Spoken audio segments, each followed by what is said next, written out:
First of all, I'd like to say thank you to the Silver Beat and the Hawaii Storytellers for giving us the opportunity to share our stories. And it's so funny because I listen to everybody speak, and I've actually lived through each and every one of your experiences in some way or another. But what I'm going to talk about is I'm going to talk about the oldest language in Polynesia, the oldest language in Hawaii. And it started when I was very little. My grandfather was a really good fisherman in Lahaina. And that's when I think that was the beginning of me learning to speak this language, the language of the sea. And Polynesian voyaging or voyaging on Hokulea is a big part of my life today. And in 2012, we set sail for the worldwide voyage. And during that voyage, I know Thompson could not be there, and he said, "Archie, you're going to captain this leg." And it was a really tough long leg. It was like 3,500 miles, and it was from Galapagos to Rapa Nui. And I told Naino, I don't know if I can do this. And the younger generation of voyagers are very prominent. They speak fluent Hawaiian. They're very knowledgeable in a book sense. And I said, Naino, I don't know if I can do this. I don't speak Hawaiian. And he said, Archie, that's not true. He said, you speak the oldest language of Polynesia.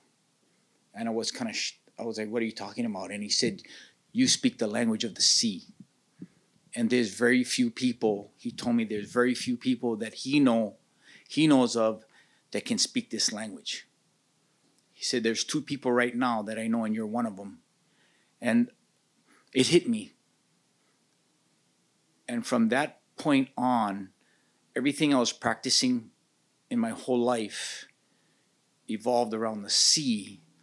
But what I was learning in the process, the attention to detail, the understanding, and the different levels of the sea, shoreline, island to island, and then very far away. And honing these skills and being able to read and understand is something that takes a lifetime to learn. But what is more important is, what are we doing to revive that? And Maui is the center focal point of that. Maui is the only island in the Hawaiian chain that you can see every channel. You can see the Alanui Aha. You can see the Kalohe, Kaiwi, Pailolo. Most important, the channel with the deepest root to language is Kealakahiki. I'm not sure if you guys know where, some people may know it as La Perouse, but the real name is Keonio'io, which means the sand where the o'io come. Where Keonio'io is where the Alanui'a ends and Kealakahiki begins. The name Kealakahiki means the highway to Tahiti. For thousands of years, that was our migration pattern to and from Hawaii. That's how the Hawaiians became Hawaiians. Believe it or not, Maui was the very first island inhabited by the Polynesians, which became Hawaiians. Put yourself back 2,000 years, coming here for the first time on a voyaging canoe, and you see the Big Island erupting. You believe in gods and deities? Are you going to go to the Big Island? No. But more importantly, when you sail on a canoe, the first thing you see when you come into the latitude of 21 degrees is you see Haleakala. You see Haleakala before you see, and the reason is because Hilo is very clouded and there's a lot of fog. So Haleakala sticks out above the clouds, and we're able to see Haleakala when we sail back from Tahiti to Hawaii. There is so many significant things to Maui in regards to navigation, and there's many ways to navigate. I've learned this over the years.